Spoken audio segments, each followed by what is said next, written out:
Vous êtes au bout de la route. C'est la fin. Le terminus. Eh oui. Hasta la vista, baby. Aujourd'hui, on parle de la mort. Est-ce qu'il est absolument nécessaire de tuer nos joueurs pour avoir du plaisir? Les personnages de nos joueurs. Ah oui. C'est ça que je voulais dire aussi. Aujourd'hui, au podcast, on va parler de comment tuer du monde! Tuer des personnages. Oui, Allô, Pierre-Louis. Allô, Pierre-Philippe, comment ça va? Ça va bien, toi-même? Oh, ça va super. Écoute, je me sens très emballé par ce sujet-là. C'est quelque chose qui me touche, la mort. Ça nous touche tous à un certain point, oui. Exact. Puis, tu sais, c'est un des grands enjeux du jeu de rôle. Souvent, ce qui est en jeu dans une partie, c'est la vie de nos personnages, la vie de nos héros. Est-ce qu'ils vont réussir ou ils vont périr?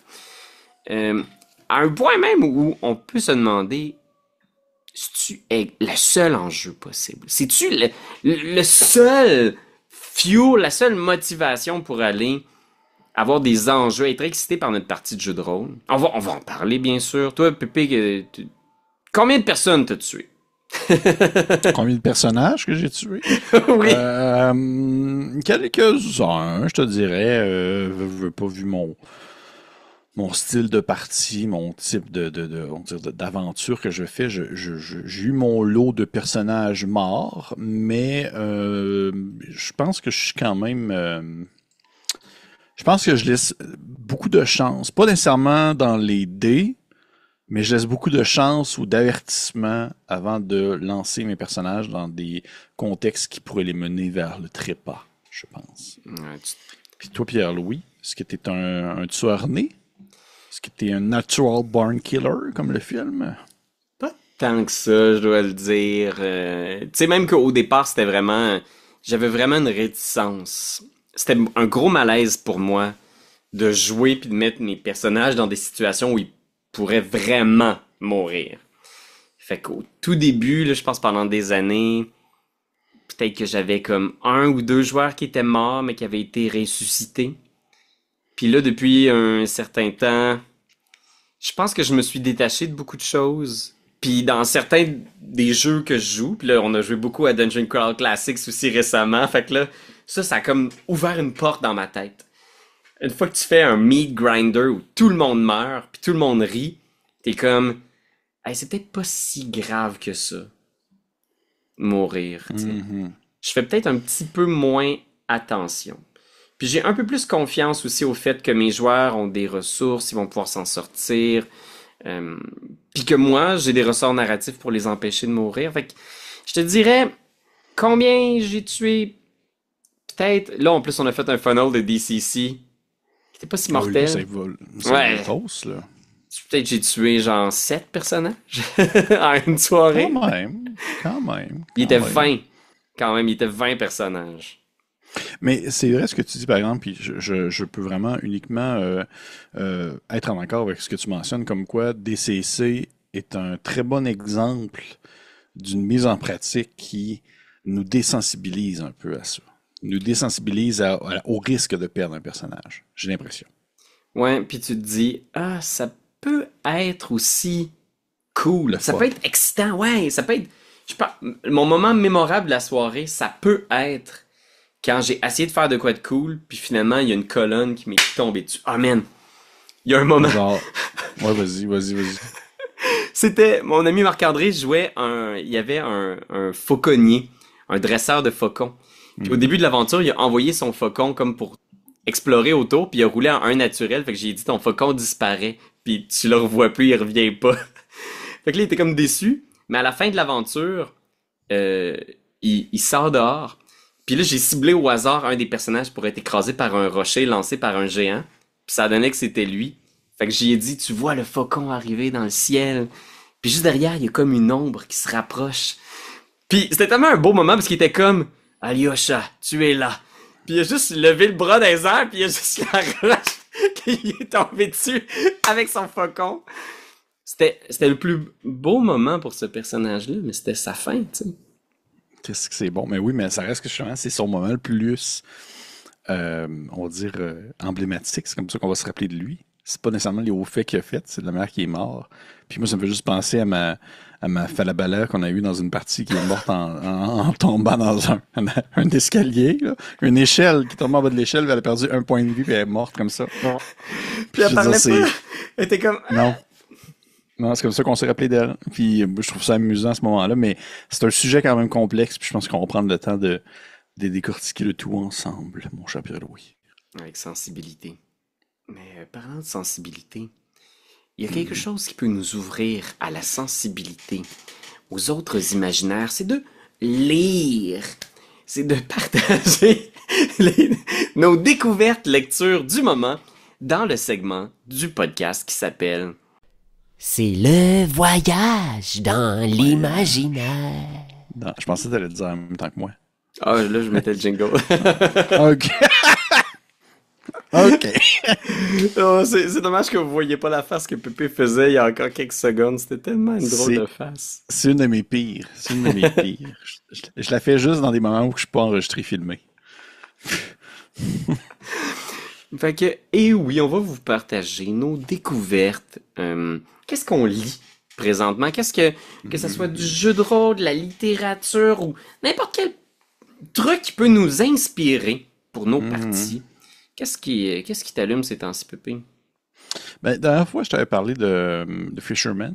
Que j'avais lu, que je suis en train encore de lire.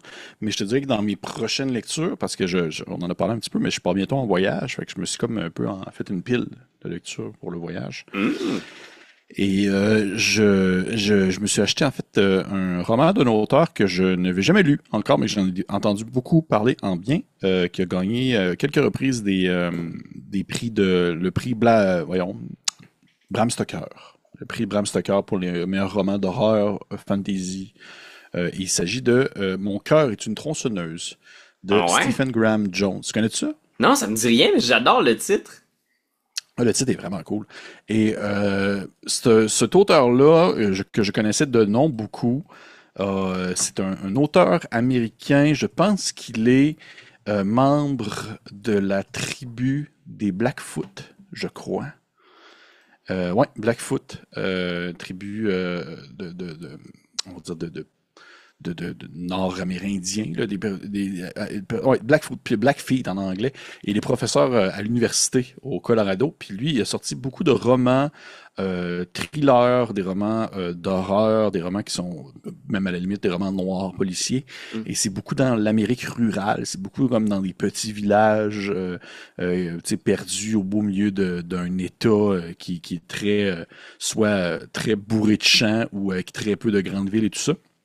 Et j'ai entendu beaucoup de bien de son écriture qui était à la fois très crue, mais aussi très très prenante et aussi très, on va dire, viscérale, mais en même temps avec une certaine sensibilité pour une réalité des gens qui sont un peu plus marginalisés. Et Mon cœur est une tronçonneuse, qui est, comme tu l'as si bien dit, c'est vraiment un très cool titre.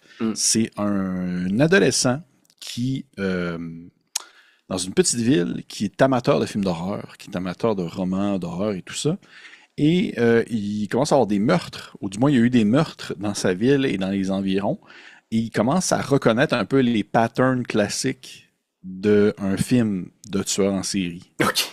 Il voit vraiment comme exemple les classiques clichés de qu'est-ce qu'on pourrait s'identifier comme un slasher movie, là.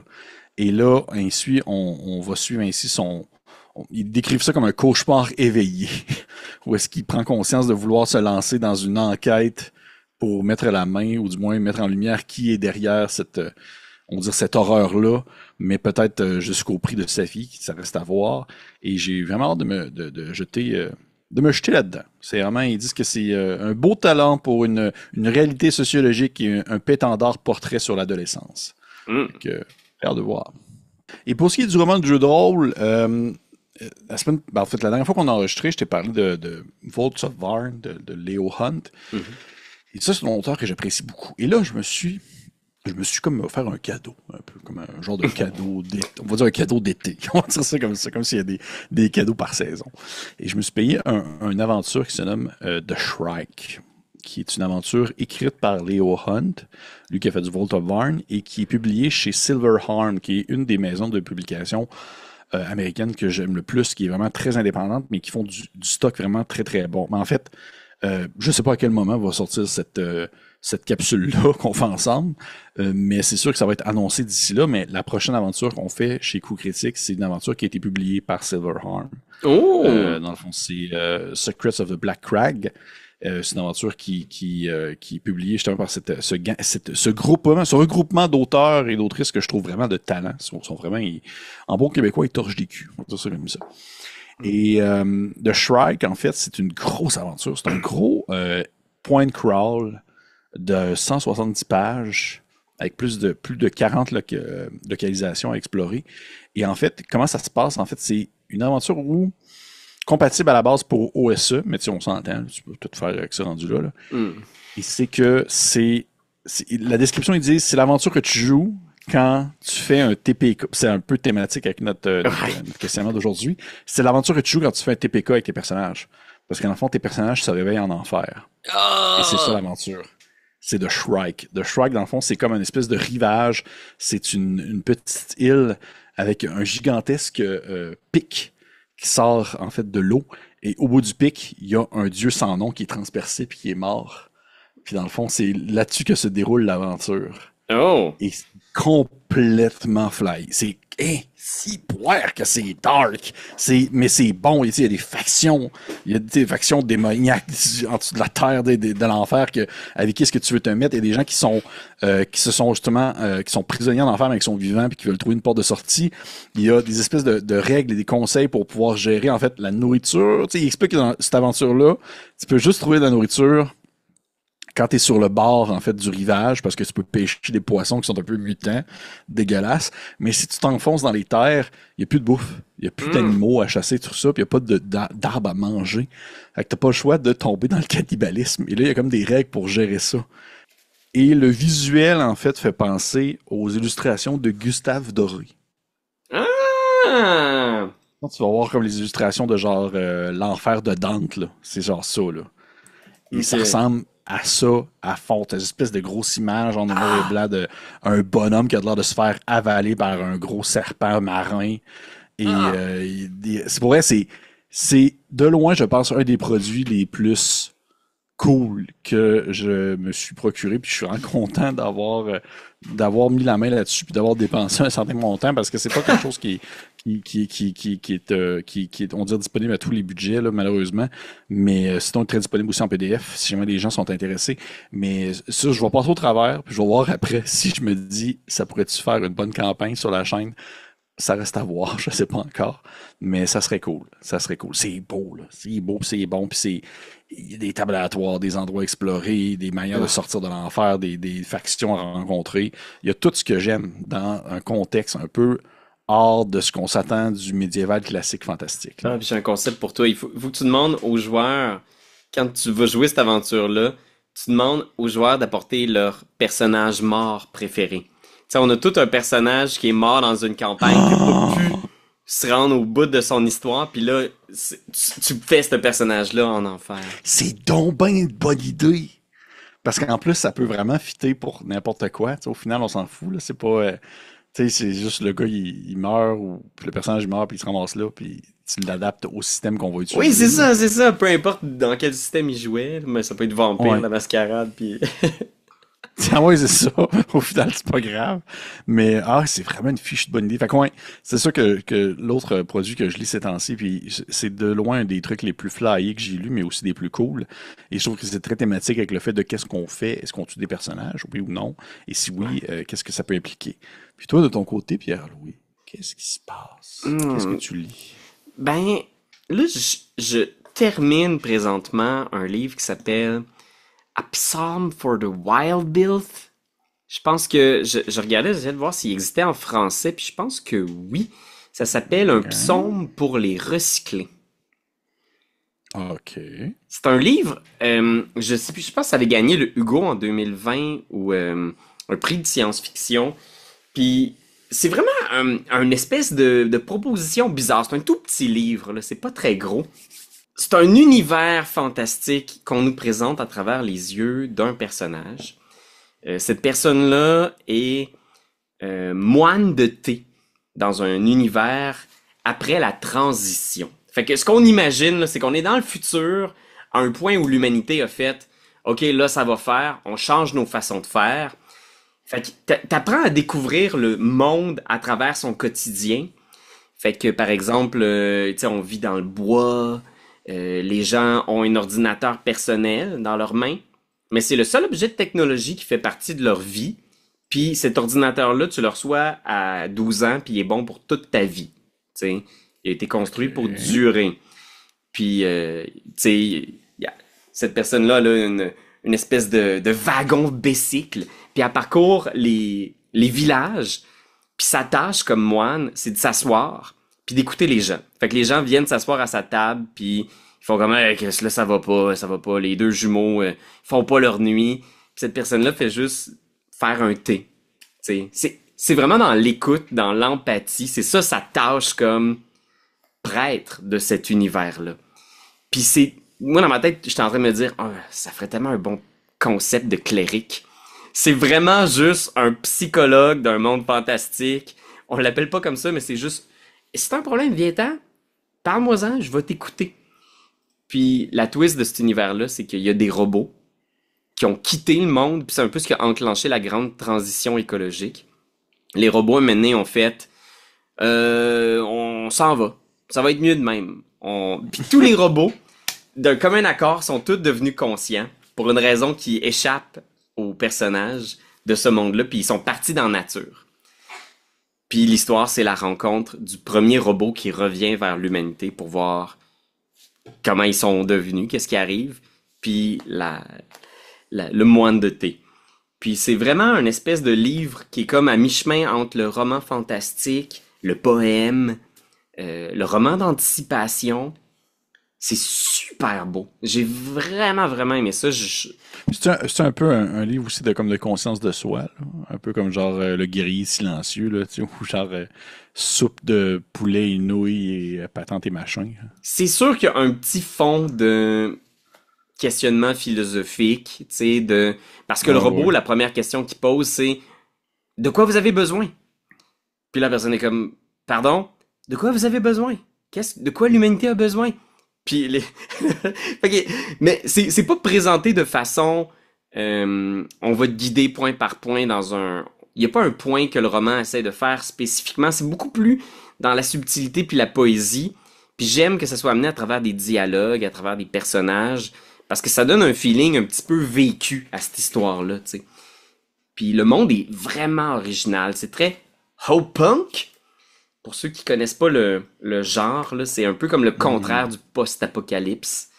Il n'y a pas eu d'apocalypse, l'humanité a mis les breaks, puis a décidé de prendre une direction qui serait souhaitable. C'est comme une espèce de futur optimiste. OK, intéressant. On voit moins ça un peu, justement. C'est quelque chose d'un peu moins, on va dire, bling-bling, mais je trouve que ça a son charme, par exemple. Ah ouais, puis tu sais, des jeux comme Earthborn Rangers, qui est un jeu de cartes awesome, qui est à 100% dans le O-Punk, c'est tellement le fun, parce que t'explores, tu sais, l'humanité a laissé une partie du monde sauvage, fait que là, des fois, ils sont comme, bon là, c'est quelqu'un qui s'est perdu dans le bois, fait qu'il y a 2-3 Rangers qui partent avec des arcs, puis genre, puis ils s'en vont dans les ruines du monde, essayer de retrouver... tu sais, c'est awesome, t'as du matériel pour faire un jeu de rôle, mais la civilisation s'est pas effondrée, elle s'est transformée. OK, j'aime ça. Est-ce que tu connaissais l'auteur? Comment t'es tombé sur ce livre-là? C'est... Comment ça s'appelle? Je pense que c'est Becky Chambers. C'est super beau, c'est super humain aussi. Puis c'est drôle parce que en ce moment, on est en train de faire des personnages pour Dagger Art parce que Jérémy Saint-Cyr m'a dit genre hey, on jouera à Dagger Art, ça te tente cet été, puis j'étais comme ben oui, ça me tente. Puis c'est pour le fun, on fait ça chez eux, puis tabarnouche, ah ouais. Écoute, pour ceux qui connaissent pas Jérémy Saint-Cyr, c'est un excellent comédien et maître de jeu qui collabore sur la chaîne. Vous irez voir, là, sur notre Patreon, il roule une partie de Dragonlance en ce moment. Fait que quand il a dit qu'on jouerait à Dagger Art, j'ai fait « Ah ben là, C'est sûr que je vais m'inspirer du personnage du moine de thé pour faire un personnage de Daggerheart. C'est tellement Daggerheart en plus dans son... Dans son genre, ben dans son style, là. Ben oui, je comprends. Hey, ouais, Jamie ça va animer du Dagger. J'aurais espéré que tu me dises pour la chaîne. Ben, il l'a pitché un moment donné, il dit hey, ça serait le fun de faire ça un moment donné. Puis je suis comme ouais, quand tu veux. Mais tu sais, c'est ça, Jay, il a beaucoup de projets. Fait que là, de ce que j'ai cru comprendre, il a ouvert 2 groupes de Daggerheart dans son... Je suis comme... Là, je pense qu'il s'emballe. Mais je pense que Ok. tu sais, c'est l'été, on a du temps, on verra.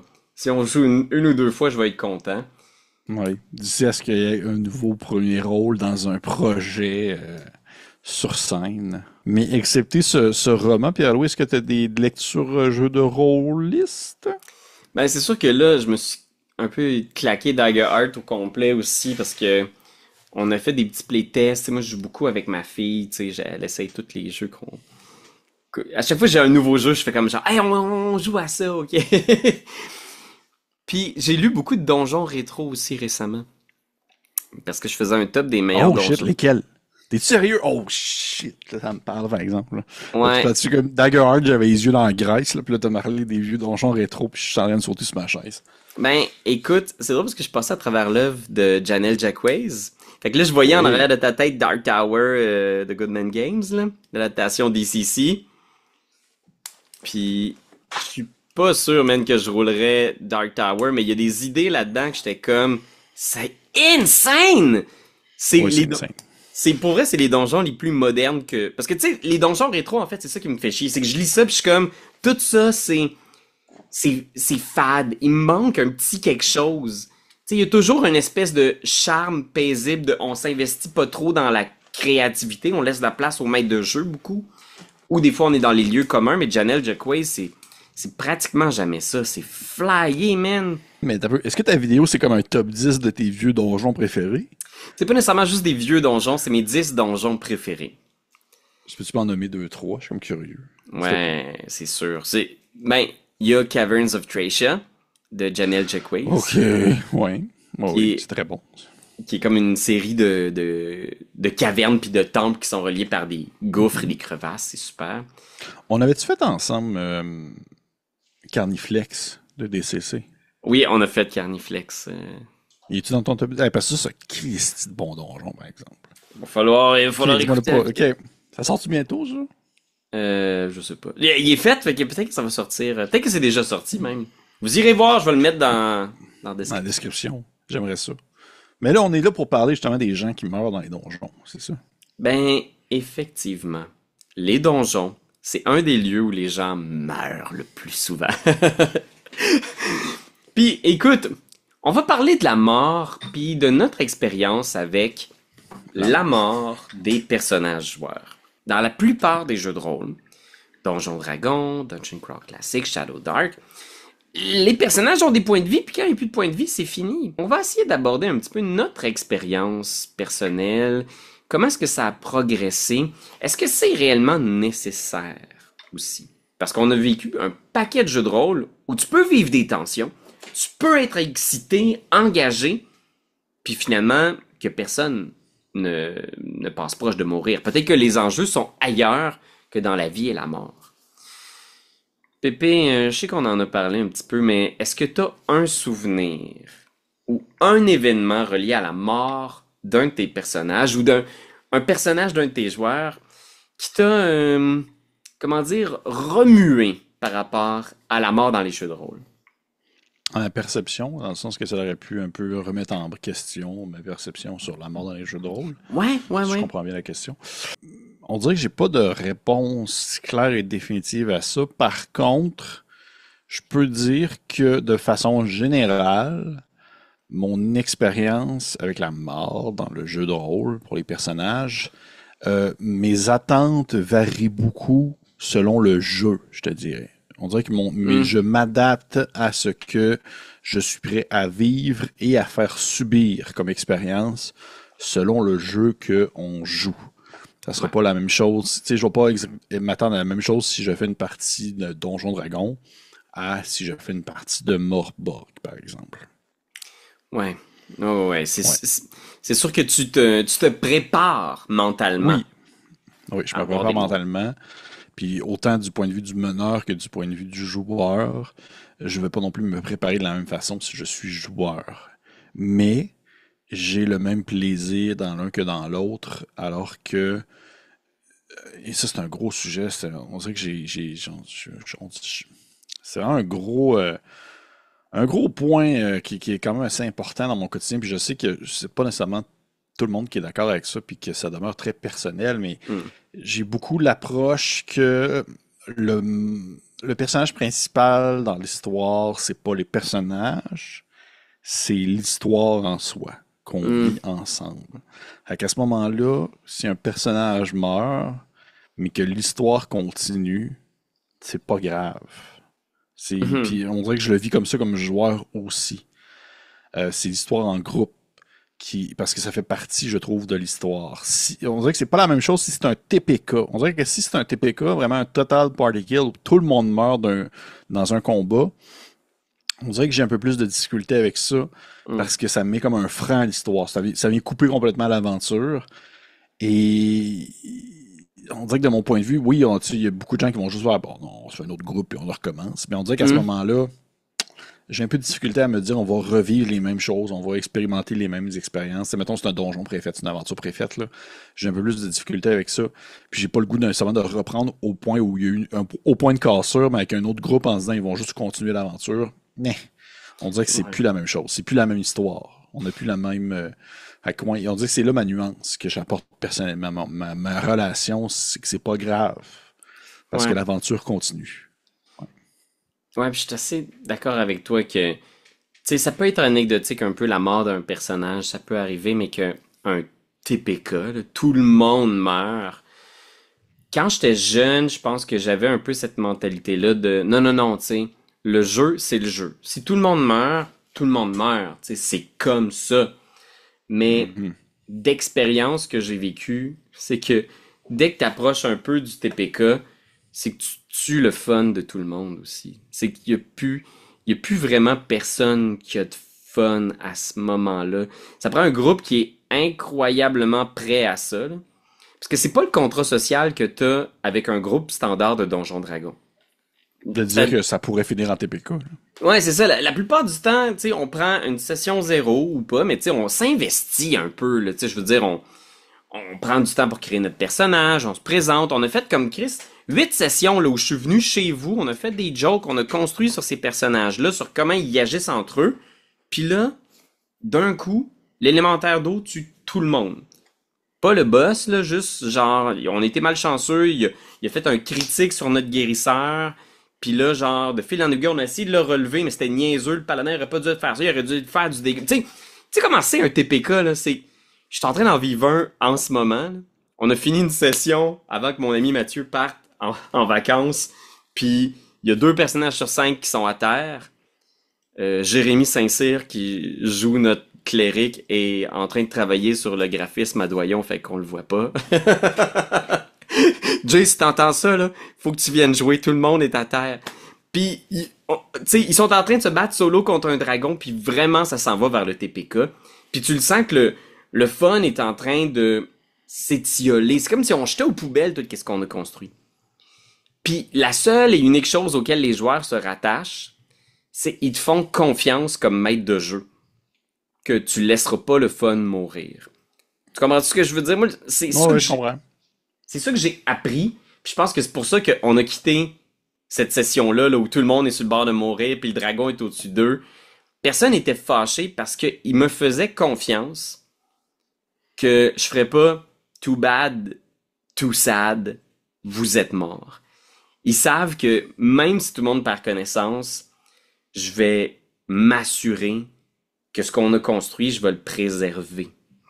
Euh, D'une façon ou d'une autre. Puis ils sont curieux de voir qu'est-ce qu'il va faire Pierre-Louis avec ça. Puis ils savent que je vais pas Ok, juste... tu façon curieux de se dire comment est-ce que Pierre-Louis va nous garder en vie. Exact! Qu'est-ce qu'il va faire pour s'assurer que le fun meurt pas? Mhm. Puis là, ça devient une excitation un peu méta de... Comme t'es dans un film, tu le sais, là, la plupart du temps, t'es dans un film, puis tu vois la personne qui est poignardée, puis il est à terre, puis il pisse son sang, puis t'es comme genre, ah, ils ont tué le personnage principal? Non. Oui, peuvent pas nous laisser là. Puis t'es dans l'excitation de, est-tu mort pour vrai ou il est pas mort? Qu'est-ce qu'ils vont faire avec ça? Mais t'es en confiance que les auteurs du scénario t'ont pas mené sur 6 épisodes pour tuer tous les personnages que t'aimes à l'épisode 7. Il y en a qui le font. Il faut que tu le fasses avec vraiment beaucoup de doigté pour que ça marche. Justement, tous tes joueurs se réveillent en enfer. Ou ils se réveillent tous dans une prison. Ou, ok, roulez tous vos saves. Ceux qui réussissent leur save, ils survivent de misère. Ils sont capturés par la horde, enchaînés, amenés jusqu'au temple, à genoux devant le chef de la horde, où 8 dragons vous obstient. Tu sais que tu peux construire là-dessus. Il va y avoir peut-être 1 ou 2 survivants, mais on va avoir construit quelque chose. L'histoire va être allée plus loin. C'est niaiseux de faire juste vous êtes mort, c'est fini. Ben, j'ai pas de jugement, mais tu sais, tu peux pas laisser ton histoire mourir comme ça si tu y tiens, tu sais, je pense. J'ai tout le temps l'impression que c'est une question de perception de ce à quoi tu t'attends comme aventure. Parce que, tu sais, il y a quand même beaucoup de monde, tu sais, des grands... puis je fais partie de cette mouvance-là aussi de no fudge, là, ne pas comme jouer avec les dés. Ce qui se passe avec les dés, ça reste avec les dés. T'sais. Comme les dés décident un peu de qu'est-ce qui se déroule. Ça, mettons, le monde est malchanceux, ben tout bad, c'est ça la partie. Mais on dirait qu'il y a une question de à qu'est-ce que tu t'attends comme aventure. Est-ce que c'est le module que tu fais? C'est-tu voir à quel point les personnages vont se rendre à tel endroit dans l'aventure? Puis ça, on en avait déjà parlé dans un autre, je pense dans un autre enregistrement sur l'espèce de maître de jeu versus les joueurs. Là. On était comme les deux potents sur cette avenue-là. Mais on est plus dans l'histoire de vouloir faire avancer quelque chose ensemble avec les joueurs et non pas contre les joueurs. Mais en prenant ton exemple de ce que tu mentionnes, si, admettons, on prend ton contexte, là, où est-ce que genre il y a gros combat, tout va mal et tout ça. Si c'est pas un TPK, mais que tu vois que ça s'enligne pour qu'il y ait juste un survivant au groupe puis que cette personne-là reste debout, ne tombe pas dans l'inconscience. Il n'y a pas cette espèce de moment de fade-out où est-ce que genre fermeture d'une scène et là une nouvelle scène s'ouvre où tout le monde est un peu enchaîné. Il y a quelqu'un qui reste en vie et qui est encore debout. Est-ce que tu penses qu'à ce moment-là, tu laisserais aller la mort de les 5 autres personnages, par exemple? Je pense que tu sais, c'est exactement comme dans une série télé. Tant que la caméra roule, puis ce qui est filmé, tu comprends? Je sais qu'il y a du montage dans une série télé, guys, mais ce que je veux dire, c'est, on est dans le combat, round par round. Ok, Simone, t'es tombé, fais ton jet de sauvegarde contre la mort. Ok, t'as un succès. Tu sais, là, on joue du Donjon Dragon, là, fait que c'est ça. Tu sais, puis là, on continue, puis on est dans l'initiative, il y a quelqu'un qui se bat encore contre le dragon, il tombe à terre. Ok, on va revenir à toi plus tard. Une fois que tout le monde est tombé à terre, moi, je continue d'utiliser ce que le jeu me donne comme règle. Fait que je pourrais faire, tout le monde est à terre, le dragon te prend dans ses serres, puis il t'amène à quelque part. Puis là, on peut continuer à rouler des dead saves. Ou, on peut fade to black, tu sais, juste ce pouvoir-là, vous êtes tous à terre, là. Vous savez plus ce qui se passe.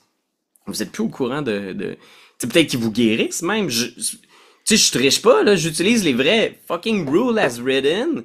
Il y a un chaman qui arrive sur toi puis qui te stabilise, tu sais, whatever, là, tu sais, tout est réellement entre les mains du MJ. T'sais, moi aussi, j'ai eu un peu cette mentalité-là, là, de dire, hey, les dés tombent, on laisse les dés tomber puis ils vont nous raconter l'histoire.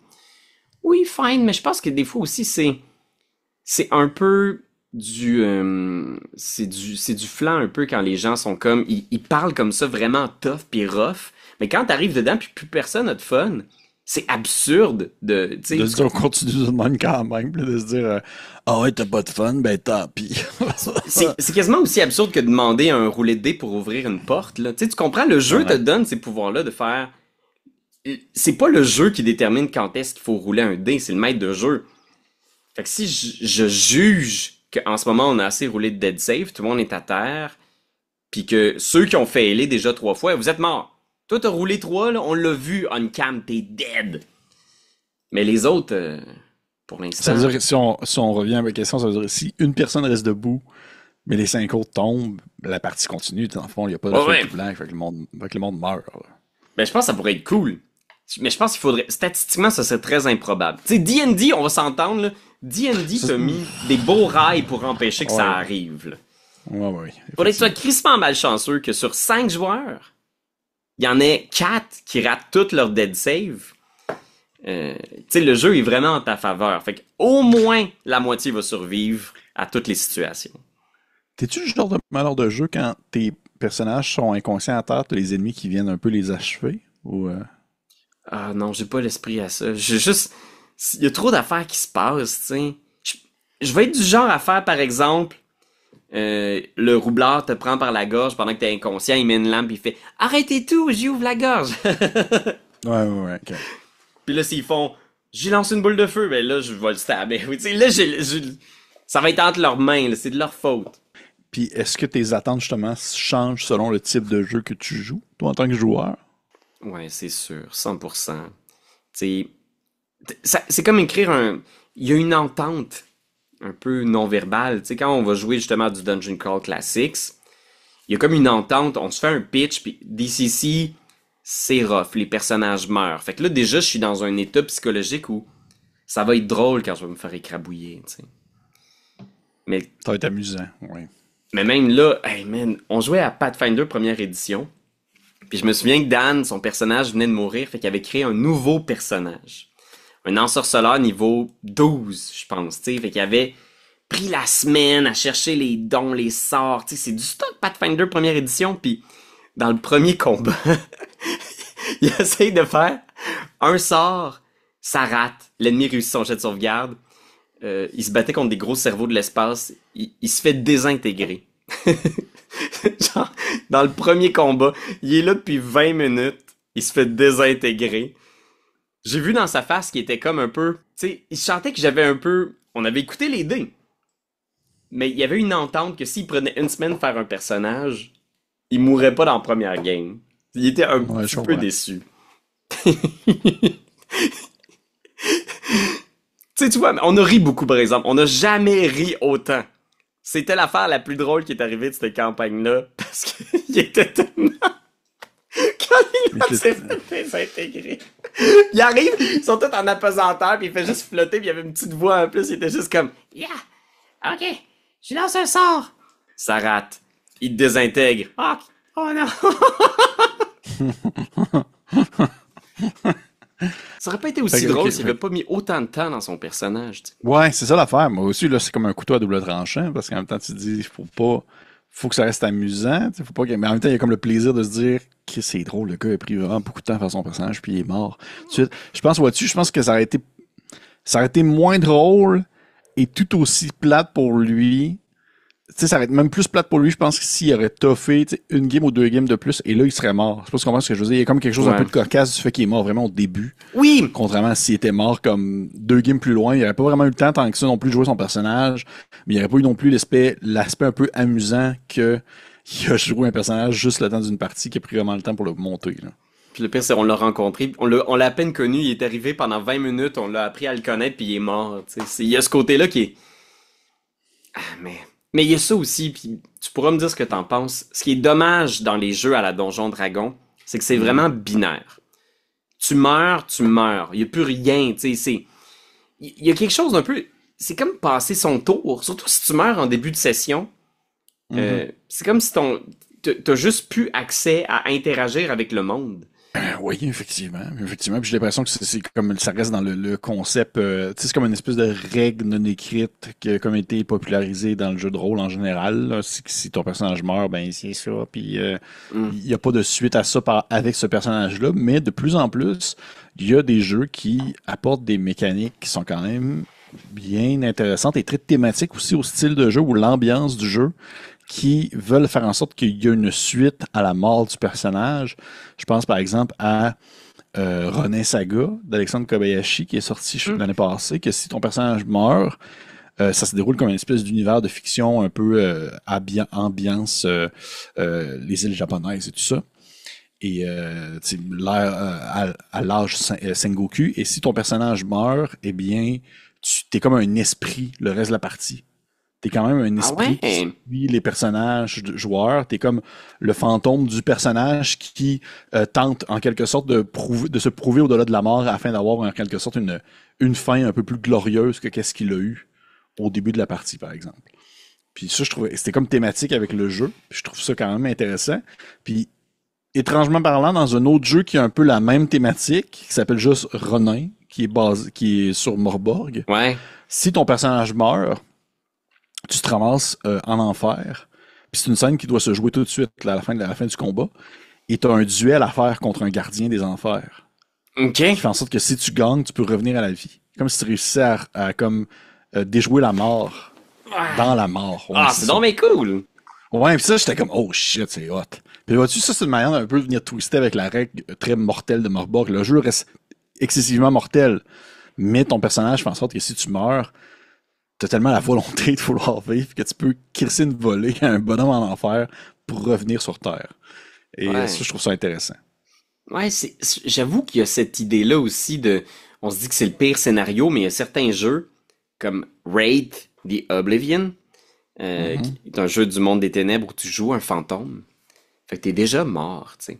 Il y a déjà ce côté-là où ce que tu vas jouer, c'est de ne pas être oublié. C'est de ne pas disparaître dans le néant, tu sais. Ça, je trouve que ça vient comme changer légèrement les enjeux de ton personnage ne risque pas de mourir. C'est fait depuis longtemps, tu sais. Le risque, c'est que personne ne se souvienne de toi ou que t'aies plus d'attache au monde réel, que tu finisses par... Puis ça, on dirait que ça vient créer une dimension qui est encore plus touchante, tu sais, parce que oui, on la voit la scène de film d'action où on est comme ah non, je meurs, puis tu sais, quelqu'un qui se sacrifie pour ses amis, mais quand tu joues un fantôme que tout son défi, c'est d'apprendre à faire la paix avec le fait que il fait plus partie du monde, c'est comme beau puis c'est touchant, puis à la fois tu veux pas ça, mais en même temps c'est inévitable, c'est là où tu vas aller, tu sais, Mhm. c'est l'oubli. C'est intéressant, ça, c'est intéressant. Mais ouais, c'est un peu, tu sais, ça vient se poser la question sur c'est quoi la finalité d'un personnage dans un jeu de rôle? Si ce n'est pas la mort, c'est quoi d'autre? Tu sais, à quel point ça peut mal aller? Et où la ligne? Et où la cassure du personnage? Si c'est un être vivant, ben, on présume que c'est la mort. Mais dans un contexte où est-ce que tu joues quelque chose qui peut pas vraiment foncièrement mourir, c'est intéressant de voir c'est quoi les autres options qui sont à la portée des personnages. As-tu d'autres exemples comme ça, excepté Rave, dans ta tête, rapidement comme ça? Ben, c'est sûr que moi j'aime les jeux aussi qui t'encouragent à mourir, tu sais, qui font comme hey, ça va être cool.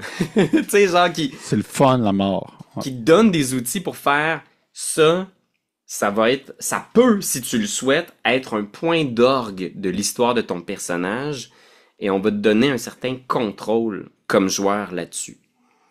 Par exemple, Heart de City Beneath, tu sais, dans le jeu, on essaie d'atteindre des beats narratifs pour monter en niveau.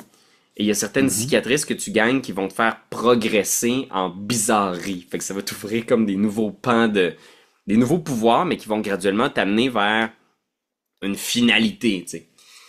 Puis il y a le move final, je sais plus comment il l'appelle, mais c'est ton pouvoir de zénith te demande la plupart du temps, pour être utilisé, que tu meurs, que tu finisses par soit fusionner avec le donjon, sacrifier ton âme à ton dieu.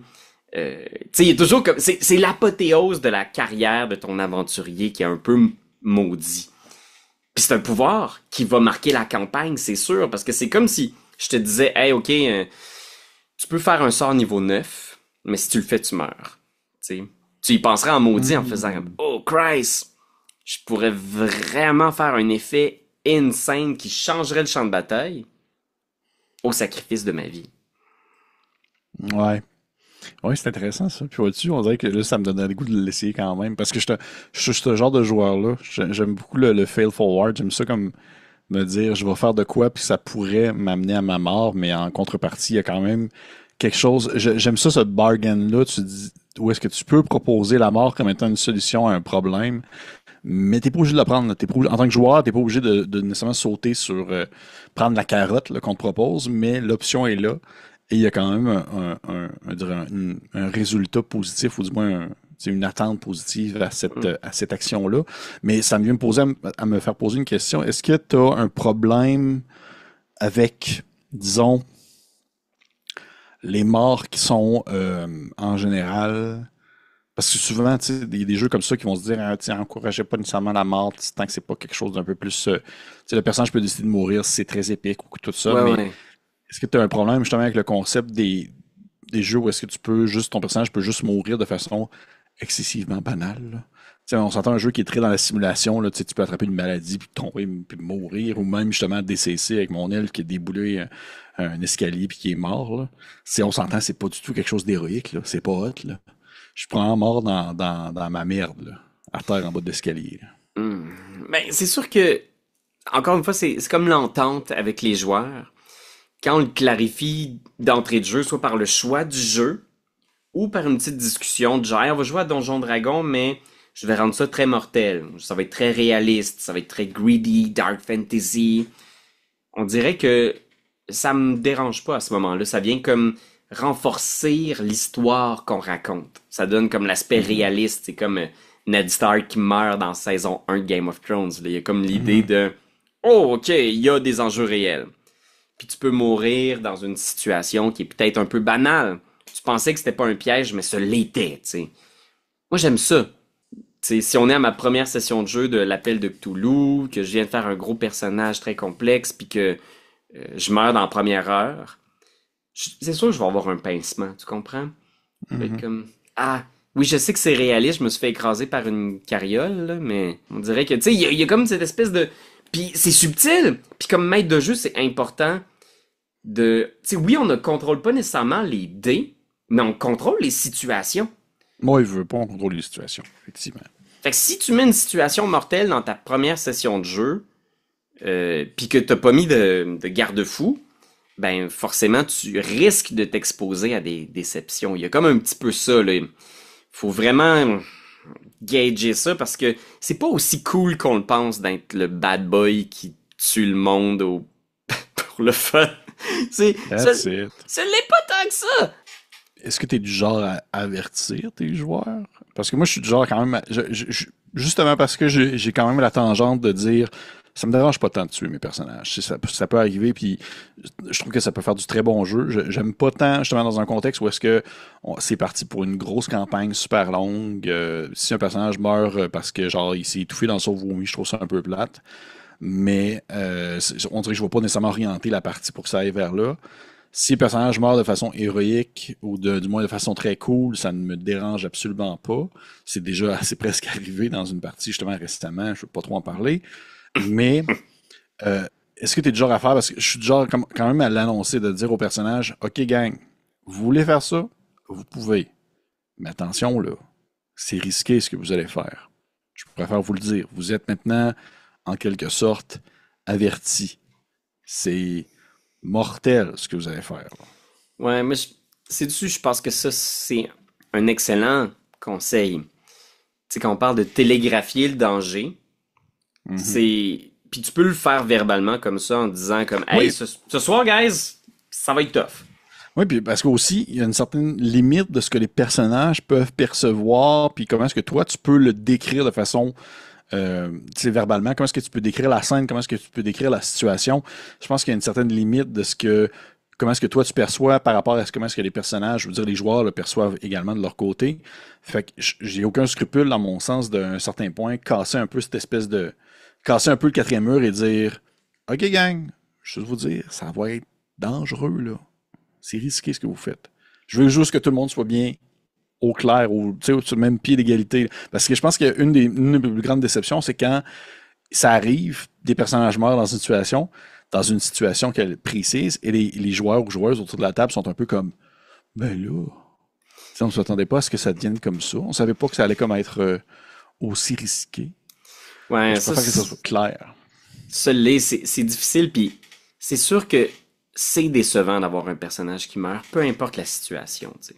Il va falloir, comme maître de jeu, être au courant que peu importe dans quel cas ça se produit, on va devoir un petit peu, tu sais, gérer des émotions.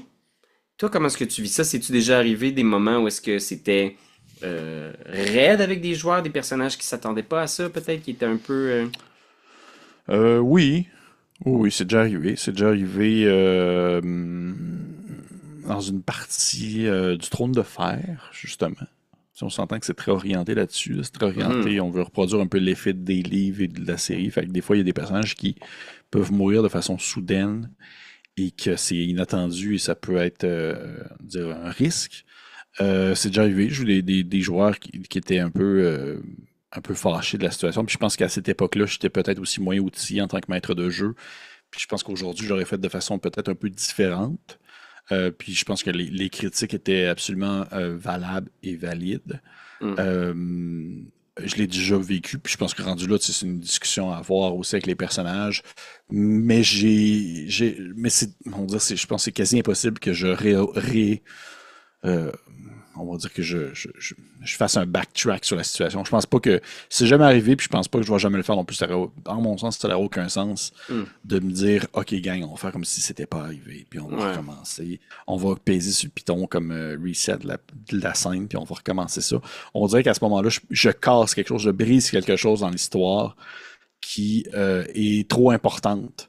Ouais. On dirait que rendu là, c'est comme si je jetais aux poubelles l'ensemble de l'espèce d'ordre établi de qu'est-ce qui se passe dans le jeu, ça reste quand même la continuité de ce qui doit se passer. Tu sais, tu peux pas comme commencer à jouer au dieu. Oui, t'es un dieu, un certain créateur de monde quand tu animes une partie de jeu de rôle, sauf qu'à un moment donné, tu peux pas non plus dire OK, gang, on va reculer, parce que je trouve qu'on perd le sentiment de crédulité dans la partie. Tu te dis, il n'y a plus aucun danger si on peut tout le temps faire on va reculer la scène, on va peser sur replay la séquence. Puis tu sais, c'est sûr qu'on écrit ensemble, fait que des fois quand tu sens qu'il y a un de tes personnages que t'as amené qui est comme retiré, on se sent un peu... Tu sais, moi je me souviens quand on avait roulé Curse of the Crimson Throne, c'était la première fois qu'on retournait dans une campagne à long terme, moi depuis longtemps. Puis notre première mort a été très difficile. Je me souviens que mon ami Mathieu, il s'était fait tuer dans un combat de boss, là. Quoi? Décapité. Puis que, tu sais, en fait, c'est qu'on venait de... On réapprivoisait Pathfinder, puis il était comme, OK, ben j'arrive à moins 14. Qu'est-ce qui arrive à moins 14? Puis comme, c'est combien de constitution? Ben, j'ai 10. Ben, t'es mort. Puis là, il a fait comme, mort?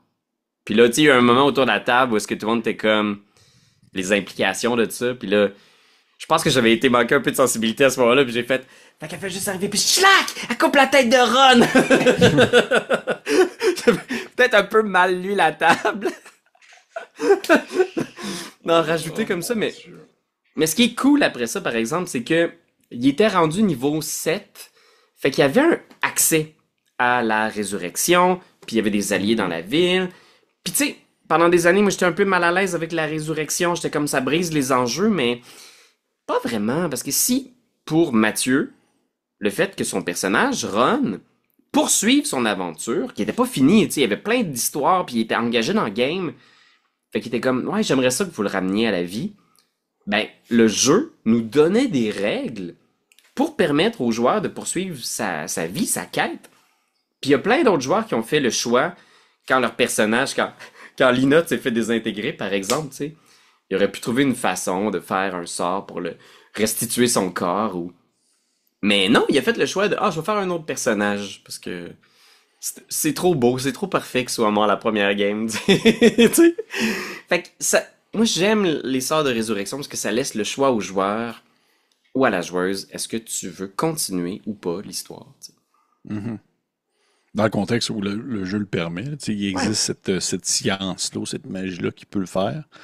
Mais je t'arrive de mon côté, j'aime ça quand même me préparer on va dire des espèces de... Souvent, quand c'est des modules même préfaits, je vais quand même, dans des aventures que je me dis c'est parti pour le long terme, je vais quand même me préparer des espèces de bouées de sauvetage à certains moments clés ou à certaines situations. Je me dis, si un personnage meurt à cette situation-là, il peut avoir telle solution ou telle solution à sa mort, qui va pas nécessairement le ramener comme... Tu sais, c'est pas comme, par exemple, on recule dans le temps, c'est vraiment pas ça, mais c'est plus que il va avoir soit des répercussions vraiment importantes à sa mort pour montrer qu'il se passe quelque chose, tu sais, qu'il est mort et que ça a des répercussions, ou que son personnage peut revenir, mais pas dans l'état où il était. Ouais, il faut que ça fasse progresser. Oui, c'est ça. Il faut que ça fasse progresser. Le fameux, fail forward, là, pour échouer vers l'avant. Il faut qu'il se passe quelque chose.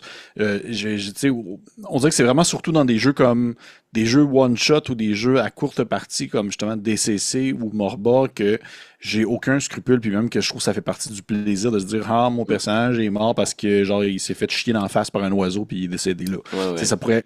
Ça fait genre partie un peu du plaisir. Mais dans une campagne sur le long terme, je sais qu'il n'y a pas le fun Puis je sais que autant de mon côté, puis même tu sais, je peux pas croire, il y a aucun joueur autour de ma table qui va se dire ah, c'est cool, mon personnage est mort de façon banale, c'est plaisant. Tu sais. Il y a personne qui va se dire comme ça fait partie du jeu. Il est mort en tombant sur un piquet et ça faisait comme 20 parties que nous étions en jeu. Souvent, à ce moment-là, je vais avoir quelque chose en banque qui n'est pas nécessairement deux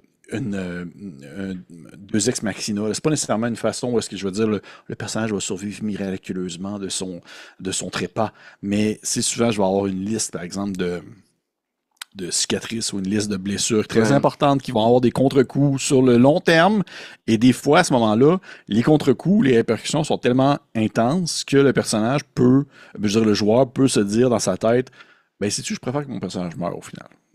Au final, il va mourir, c'est correct, je vais en faire un autre. Ou il va se dire aussi, ah non, ok, ça me dérange pas, je vais continuer à jouer, mais il va me rester juste une jambe, puis je vais comme tout le temps marcher avec une paire de béquilles, puis essayer d'avancer comme ça dans l'aventure. Puis au final, c'est correct aussi, je vais faire, ok, cool, ça y va. Tu sais, j'avais un plan B à un certain moment dans les salles du roi sanglant, si un de vos personnages mourait. Là. OK. Il y avait certaines séquences où, si vous étiez mort, vous pouviez, j'avais été me chercher des règles optionnelles, tout ça, vous pouviez comme revenir en fantôme, justement, puis suivre les personnages d'une partie de l'aventure, parce que c'est aussi thématique dans le contexte de l'aventure. Ouais. Vous pouviez comme suivre les joueurs quand même, suivre les personnages et suivre l'aventure.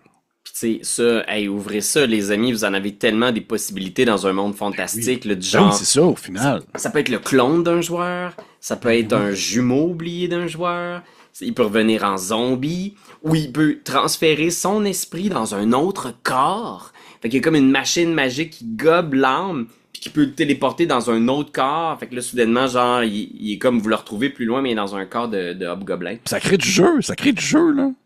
Et même, t'avais-tu fait justement la tombe de l'annihilation, mais pas la tombe de l'annihilation, mais oui, c'est ça là, celle-là avec la campagne de la 5e édition. Là. Ah oui, on l'a roulé, puis d'ailleurs Capitaine Petri qui était mort là-dedans, le personnage de Dan, qui est le même qui a fait Linotte qui est mort en 2 secondes.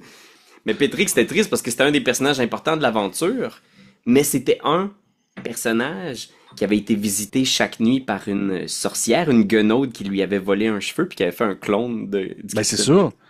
Il y a des moments dans la partie où est-ce que tu peux avoir des clones dans les donjons, littéralement. Oui. Où est-ce que tu peux comme te faire cloner par des espèces de yeux qui sortent des murs puis te transforment en un bonhomme tout nu au début du donjon. Mais ça, je trouve ça cool. J'aime ça quand le jeu a des façons thématiques de faire perdurer les personnages au-delà de la mort. Je trouve que c'est le fun. Ça encourage le jeu.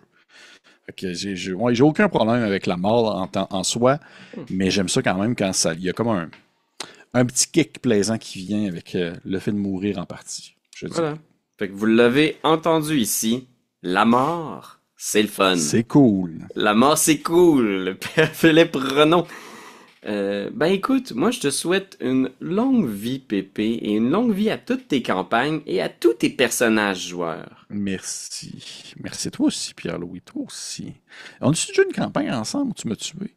Je suis un personnage qui est mort, ça? Tué? Je pense pas, parce que Davian, dans Curse of Strahd, il avait survécu. Il a survécu. Je suis quand même, je suis un joueur qui fait vraiment attention en général. Je suis comme quelqu'un qui joue vraiment sécuritairement. Je me mets même pas dans la merde pour rien. Serge avait survécu aussi.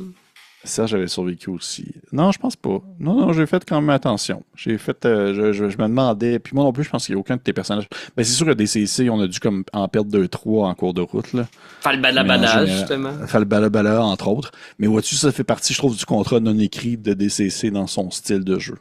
Ouais. Tu sais, des jeux one-shot, là, c'est pas grave mourir, là. C'est pas grave. Il faut quand même. Il faut qu'il en meure, là. Tu sais, même qu'à un certain point, je trouve que dans des jeux one-shot, il y a le plaisir de se dire à quel moment mon personnage va mourir, oui! Dans une partie de DCC. Puis même que, tu sais, dans d'autres jeux, comme des jeux comme justement l'Appel de Cthulhu ou des jeux comme Horreur Liminale, il y a cette option-là de venir toucher un peu des cordes sensibles, des cordes qui sont proches de la mort, mais qui ne sont pas, comme que ce soit la corruption de l'âme, tu sais, la santé mentale, des choses comme ça. Ça vient en quelque sorte aussi apporter, tu sais, donner la menace sans nécessairement que ce soit directement... puis là, il y a une grosse moto qui passe. Tu l'entends-tu, la grosse moto qui vient de passer chez nous? Correct. Elle vient de traverser mon salon. Mais ça, il y a un petit côté où est-ce que tu dis tu peux venir jouer sur des facettes qui sont proches de la mort, mais qui sont quand même adjacentes à celle-ci. C'est pas juste la mort du personnage, c'est sa dégradation mentale aussi qui est là, ou sa corruption dans l'âme, littéralement, là, qui peut être aussi une solution à une mort facile et rapide. Ouais, c'est intéressant, hein. Ben, écoutez, n'hésitez pas à partager en commentaire quelles sont vos morts héroïques, comment vous gérez la mort, combien de personnages joueurs avez-vous trucidé au fil de vos aventures, parce qu'on se rappelle que c'est un concours, hein? Puis moi, je pense que Ouais. ça doit tourner autour de 22, je dirais. Oui, il y a un prix qui est donné à la fin de l'année pour le maître de jeu Qui aura tué le plus de... plus de jeux. Oui, c'est donné par je sais plus qui, là. Es-tu game, là? Es-tu game, je pense. Ouais. On donnait ça au film. C'est ça! Le maître de jeu qui a tué le plus de personnages. Oh mon dieu.